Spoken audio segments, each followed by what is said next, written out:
शिवलिंगानी सिद्धवन्यश्री भगवान की, ऐश्वर्य महावीर भगवान की, परम देवरांगा श्री रासवल्ली महावीरान की, अहिंसा विश्वविद्या की।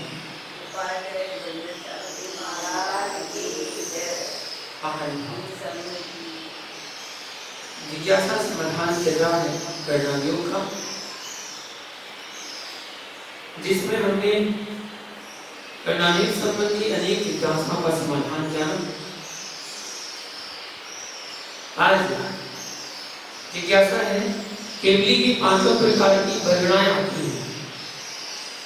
जिज्ञासा है कि संयोग केवली मार्गण कारण आदि कितने प्रकार की वर्णना ग्रहण करते हैं और उनके क्या क्या नाम हैं।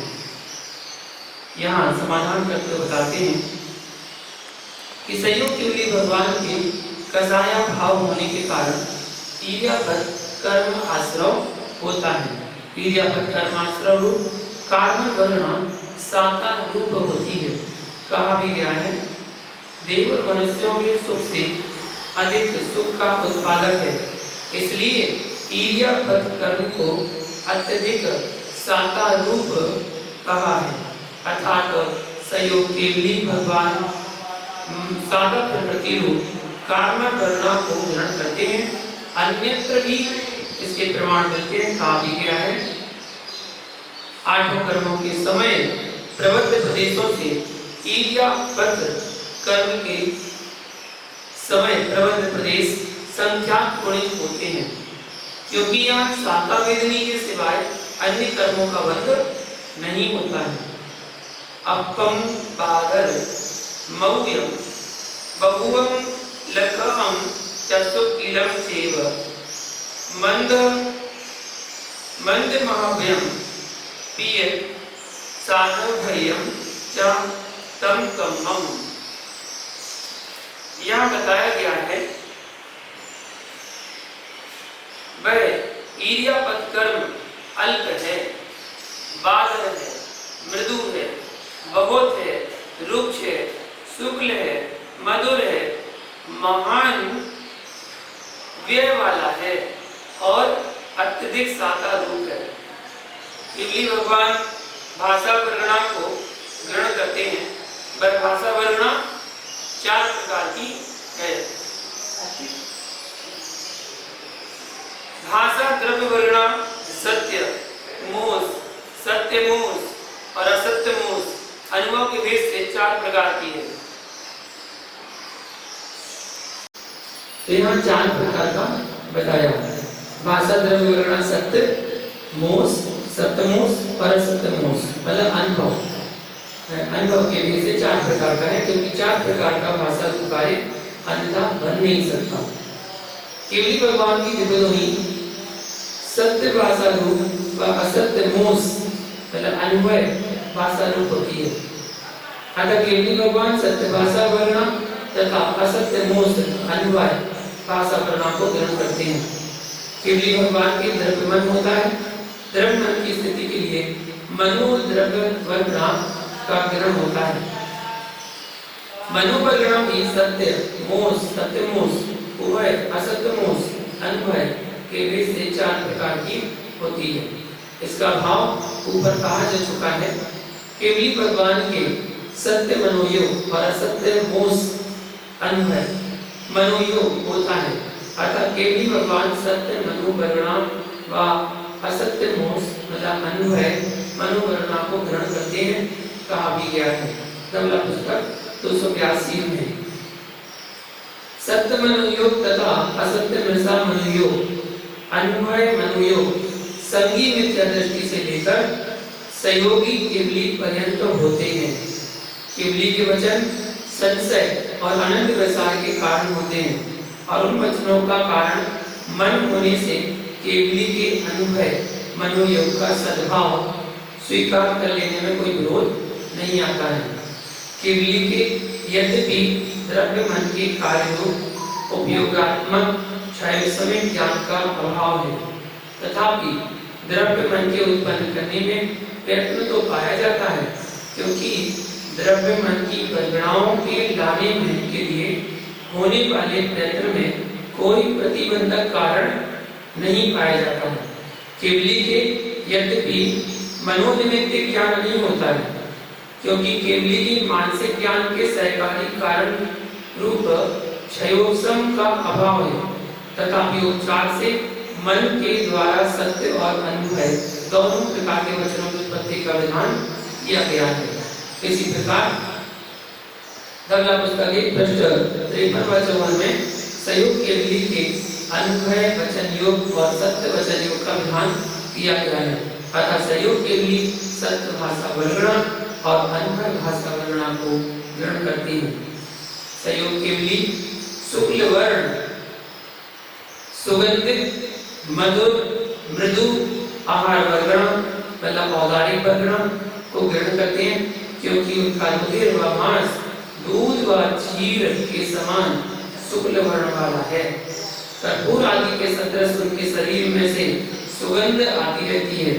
उनका शरीर मधुर रस वाला तथा मृदु है, क्योंकि उनके शरीर में किसी भी प्राणी को पीड़ा नहीं होती। बोध पावन का महापुराण पर्व 25 में संयोग केवली के शरीर का वर्णन दिया गया है। स्फटिक के समान तेज से युक्त है, अतः संयोग केवली स्फटिक सदृश तेजस वर्णा को ग्रहण करते हैं। जो औदारिक शरीर में तेजस और कार्बन दो शरीर होते हैं, जो कंपल्सरी है होते ही हैं, हर जीव में होते हैं, चाहे वो नारकी हो, त्रैंस हो, देव हो, मनुष्य हो, कोई भी शरीर धारण करने वाला हो, उसके पास तेजस और कार्बन तो शरीर के कंपल्सरी होते ही। बस मनुष्य त्रैंस होगा तो औदारिक शरीर होगा, देव नारकी होगा तो उसका वैक्रिक शरीर होता है। मुनियों के लिए आहारिक शरीर होता है। ऐसे शरीरों की व्याख्या बताइए। यहाँ तीर्थंकर भगवान की जो बात आई है, संयोग केवली स्फटिक सदृश तेजस वर्णा को ग्रहण करते हैं। जैसे स्फटिक होता है वैसे तेजस वर्णा से उनका तेज चमकता है। केवली और आहार वर्णा मतलब केवल ज्ञान होने के पश्चात क्या आहार वर्णा आती है, ऐसी जिज्ञासा की गई। तो केवल ज्ञान हो जाने के पश्चात भी 13वें स्थान में योग के कारण आहार वर्णा का ग्रहण होता रहता है, ऐसा गौमनसार जीव कांड में बताया गया है।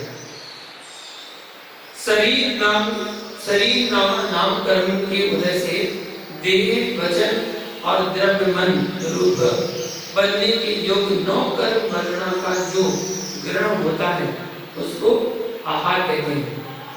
औदारिक व्यक्ति तथा आहारक इन तीनों शरीरों में से किसी भी एक शरीर के योग वर्गणाओं को तथा वचन और मन के योग वर्गणाओं को यथा योग जीव समास तथा काल में जीव आहार ग्रहण करता है,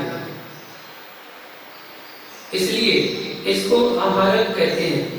विग्रह गति को प्राप्त होने वाले चारों गति संबंधी जीव, प्रकृत और लोक पूर्ण समुद्धार करने वाले संयोग केवली अयोग केवली समस्त सिद्ध इतने जीव तो अनाहारक हैं और इनको छोड़कर शेष जीव आहारक होते हैं।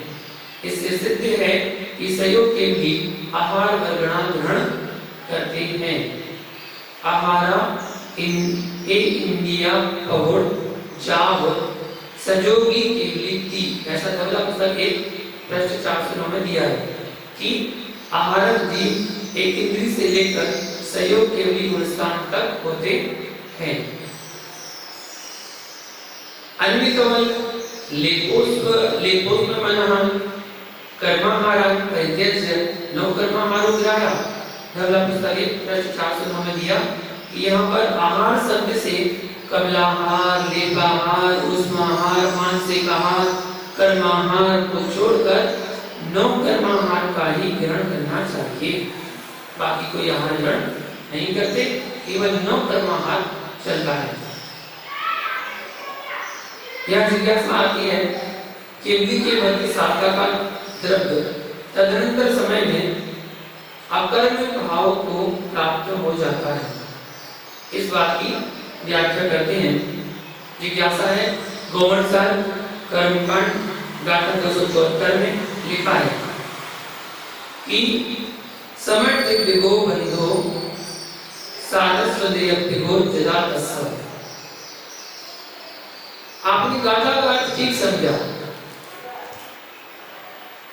यहाँ बता रहे हैं, अब यहाँ यह देखना कि यहाँ बंध का उदयात्मक विशेषण दिया है, अतः विशेष बंध शब्द उदयात्मक विशेषण से विशिष्ट होने से जहां जहां विशेष होगा वहीं विशेषण की प्रवृत्ति होगी। इस नियम के अनुसार केवली के समय स्थितिक साता के बंध काल में उसी बंध द्रव्य का उदय भी आ जाता है, ना कि तदनंतर द्वितीय समय में। यदि द्वितीय समय में उदय माना जाएगा तो कर्म रूप द्रव्य की स्थिति दो समय होने का अपरिहार्य प्रसंग आएगा। अतः केवली के साता के बंध के समय में ही उसका उदय भी आ जाता है, ऐसा मानना चाहिए। यही गाथा लब्धिसार चरणासार में भी तथा सर्वत्र केवली के बंध को उदय स्वरूप ही कहा है। अतः क्या उपर्युक्त मेरी विचारना ठीक है? जिज्ञासा है। तो समाधान किया गया कि आपने गाथा का अर्थ ठीक समझा है। जिस समय में उनके उद्गत द्रव्य कर्म भाव को प्राप्त हुआ, उससे अगले समय में अकर्म भाव को प्राप्त हो गया तुरंत एक समय में। यदि अगले समय में उदय माना जाए तो कर्म रूप पर्याय की दो समय प्रमाण स्थिति का प्रसंग आएगा, और तीसरे समय में अकर्म भाव को प्राप्त होने का प्रसंग आएगा। विपाको अनुभवात् ततस् निर्जरा तत्पांशुतारण अध्याय सूत्र 21-23 तथा धवला पुस्तक 13 में यही बात कही है। वहां भी उदय स्वरूप साता वेदनी का बंध कहा है, ऐसा धवला पुस्तक 13 पृष्ठ 53 में दिया गया है। मतलब बंध होता है और तुरंत क्षय को प्राप्त हो जाता है, तुरंत निष्ठा हो जाता है। अब जिज्ञासा बता रहे हैं सहयोग केवली के असांख्य का उदय कार्य करने में अक्षम है। मतलब उदय तो आएगा लेकिन कोई कार्य नहीं कर सकता। 13वें कोई स्थान में असांख्य विधि धर्म किस रूप में रहता है? उदय रूप में रहता है या नहीं, जिज्ञासा है।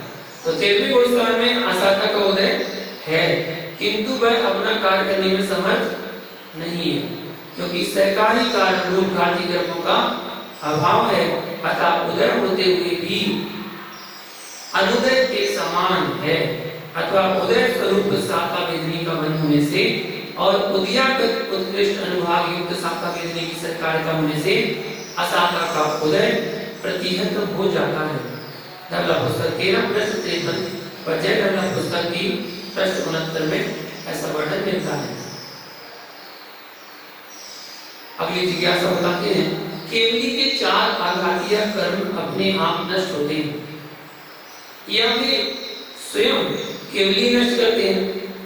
अपने आप नष्ट होते हैं तो वे अपने स्वकाल से ही क्या? अर्थात उनकी सबकी अपनी अपनी पर्याय निश्चित है या नहीं? केवली भगवान स्वयं नष्ट करते हैं ऐसा माने तो केवली विकार में रहते हैं। तो समाधान बताइए। केवली के 4 आघातीय कर्म एकांत से ना तो अपने आप नष्ट होते हैं और ना एकांत से केवली ही नष्ट करते हैं। 4 आघातीय कर्मों के नष्ट होने में अंतरंग कारण तो स्वयं कर्म है और बाह्य कारण अनेक प्रकार हैं। उन सब अंतरंग व बहिरंग कारणों के मिलने पर कार्य की सिद्धि होती है। यदि उन सब कारणों में से एक कारण की भी कमी रह गई तो कार्य की सिद्धि नहीं हो सकती। यदि एकांत में चारों आघातीय कर्म स्वयं नष्ट होते तो केवली समुद्घात का सर्वथा अभाव पाया जाता, किंतु केवली समुद्घात होता है। इससे सिद्ध है कि एकांत से 4 आघातीय कर्म अपने आप नष्ट नहीं होते। केवली समुद्घात में कर्मों की स्थिति और अनुभाग का घात होता है। जिन कर्मों का बहुत काल में घात होता, उन कर्मों का केवली समुद्घात द्वारा एक समय में घात हो जाता है। सटखंडागम पुस्तक 1 में पृष्ठ 300 और 301 में कहा गया है।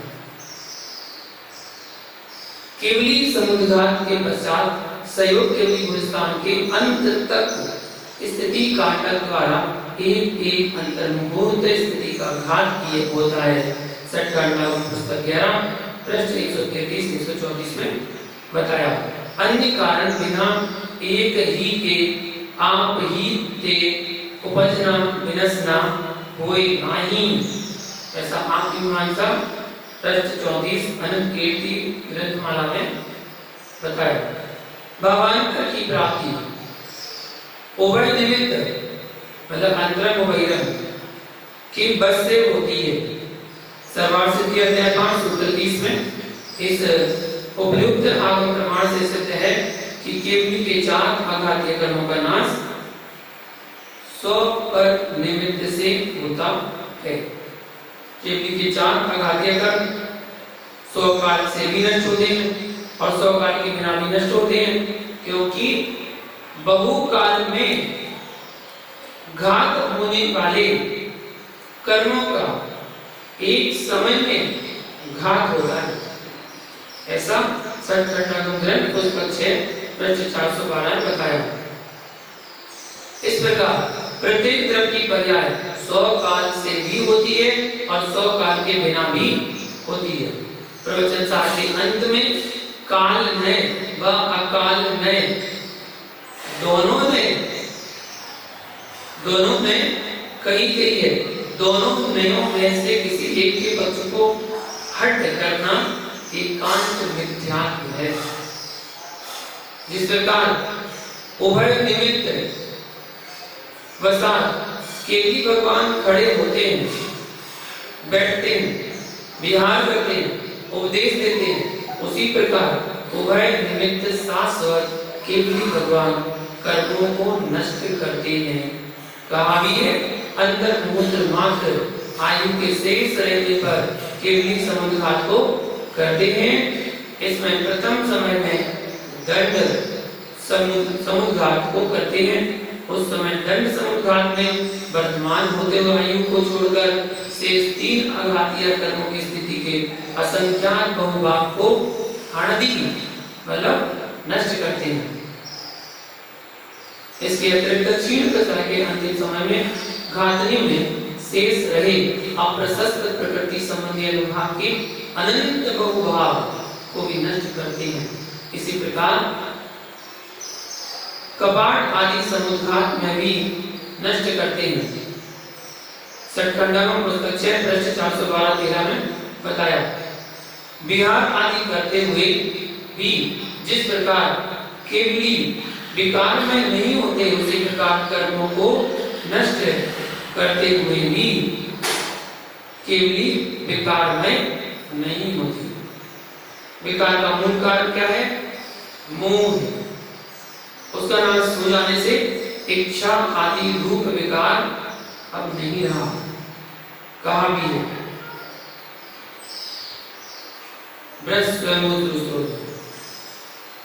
हे मुनि, मैं कछु करूं, इस इच्छा से आपकी मन वचन काय की प्रवृत्तियां हुई सो ही बात नहीं है, और वे प्रवृत्तियां आपके बिना विचारे हुई हैं सो भी बात नहीं है, पर होती अवश्य। इसलिए हे धीर, आपको चेष्टाएं अचिंत्य हैं। यहाँ पर बताया संसार में जितनी भी प्रवृत्तियां होती हैं इच्छा पूर्वक होती हैं, और जो प्रवृत्तियां बिना विचारे होती हैं वे ग्राह्य नहीं मानी जाती हैं। पर यही आश्चर्य है कि आपकी प्रवृत्तियां इच्छा पूर्वक न होकर भी ग्राह्य हैं, ऐसा बताया। एक जिज्ञासा और जानते कि केवल ज्ञानी क्या निश्चय से सर्वज्ञ हैं या व्यवहार से सर्वज्ञ। तो कल भी इसका वर्णन आया था कि निश्चय से वो आत्मज्ञ है। निश्चय में व्यवहार का लक्षण इस प्रकार है, आत्मा सतो निश्चय परा सतो व्यवहार। अर्थात स्व आश्रित निश्चय है और पर के आश्रित व्यवहार में। समाचार बात है 172 में आत्मख्याति का बताया है। निश्चय में व व्यवहार में की इस परिभाषा के अनुसार कुंद आचार्य ने नियम सार ग्रंथ 151 में कहा है कि भगवान सर्वदर्शी सर्व पदार्थों को देखते जानते हैं। यह कथन उनका व्यवहार में से है कि तो नियम करके निश्चय नहीं है, केवल अपने आत्म स्वरूप को ही देखते जानते हैं। इस ही विषय को समय सार गाथा 356, 60 और 61 में कहा है कि निश्चय में से पर का नाशक नहीं है, किंतु व्यवहार में की अपेक्षा ज्ञाता अपने स्वभाव से पर द्रव्य को जानता है। उपरोक्त आगम अनुसार केवली भगवान निश्चय में की अपेक्षा सर्वज्ञ नहीं है, किंतु व्यवहार में अथवा उपचार से सर्वज्ञ अर्थात 3 लोग और 3 काल की बात को जानने वाले हैं। ठीक है। और श्रीमद देवसेन आचार्य ने आलाप पद्धति में कहा भी है कि उपचार से जीव के मूर्तपना का अचेतनपना है और उपचार से सिद्धों के पर ज्ञातापना है। सिद्ध पर का ज्ञातापना है, ये उपचार से कह रहे हैं। इस प्रकार निश्चय व व्यवहार में दोनों नयों का आश्रय करने वाले त्यागवादियों के मत में तो केवल ज्ञानी अत्यंत और सर्वज्ञ आत्मज्ञ और सर्वज्ञ सिद्ध हो जाते हैं, किंतु जिनके मत में निश्चय में ही सत्यार्थ है और व्यवहार में सर्वथा असत्यार्थ है, उनके मत में केवल ज्ञानी के सर्वज्ञता की सिद्धि नहीं होती।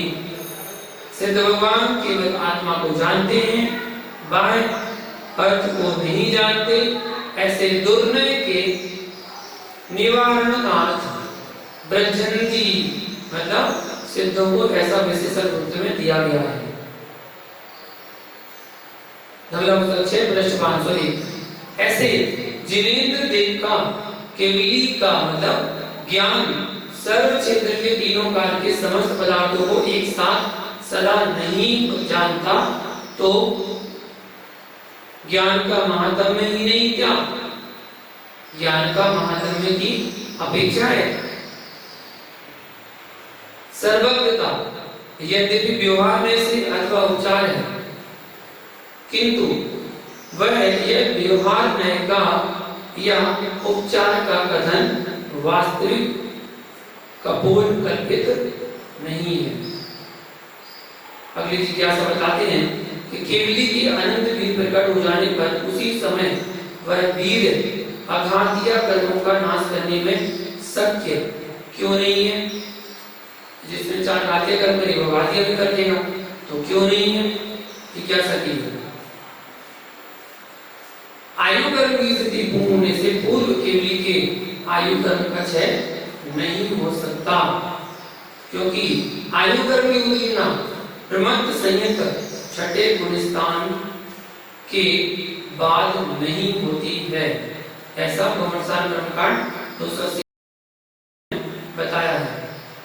साता वेदनी असाता वेदनी मनुष्य आयु इन 3 प्रवृत्तियों की उदीना प्रमत्त व्रत नामक छठे गुणस्थान तक ही होती है, उससे आगे नहीं होती है। आयु कर्म का क्षय होने पर ही शेष 3 अघातिया कर्मों का क्षय होता है। श्री कुंद आचार्य ने नियम सार में कहा भी है। गुणों निंदासो कोई शेष पर नीलम गाथा 176 में कहा। अर्थात अनंत वीर उत्पन्न हो जाने पर भी जब तक मनुष्य आयु कर्म की स्थिति शेष है, उस समय तक आघातीय कर्म का क्षय अभी नहीं हो सकता है।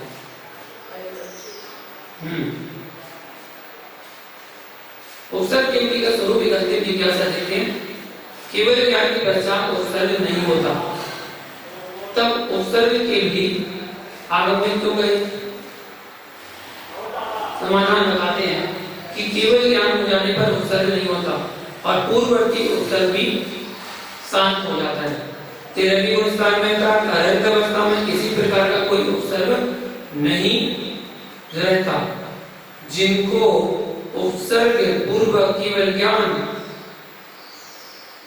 उत्पन्न हुआ है, वे उपसर्ग केवली कहलाते हैं। अंताकृत केवली भी 100 उपसर्ग होते हैं। इन अंतकृत केवलियों का कथन अंतकृतसांग में है। यह अंताकृतसांग द्वादशांग का 8वां अंग बताया गया है। अंताकृतसांग इस अंग के 2,32,08,000 23,28,000 पद है। इसमें प्रत्येक तीर्थंकर के तीर्थ काल में जिन 10 मुनिवरों ने 4 प्रकार का घोर उपसर्ग सहन करके केवल ज्ञान प्राप्त कर सिद्ध पद प्राप्त किया, उन सबका सविस्तार वर्णन है। अंतिम तीर्थंकर श्री महावीर स्वामी के तीर्थकाल में नमी, मतंग, सौमिल, सुदर्शन, वाल्मीकि, यमलोक और बलिक, विष्कम्भिल और पालंबर्ष 10वें नंबर का पुत्र, इन 10 मुनीश्वरों ने तीव्र उपसर्ग सहन कर केवल ज्ञान प्राप्त किया, ऐसा उल्लेख मिलता है। आगे जिज्ञासा कल देखेंगे। आज के लिए इतना ही। भगवान की जय।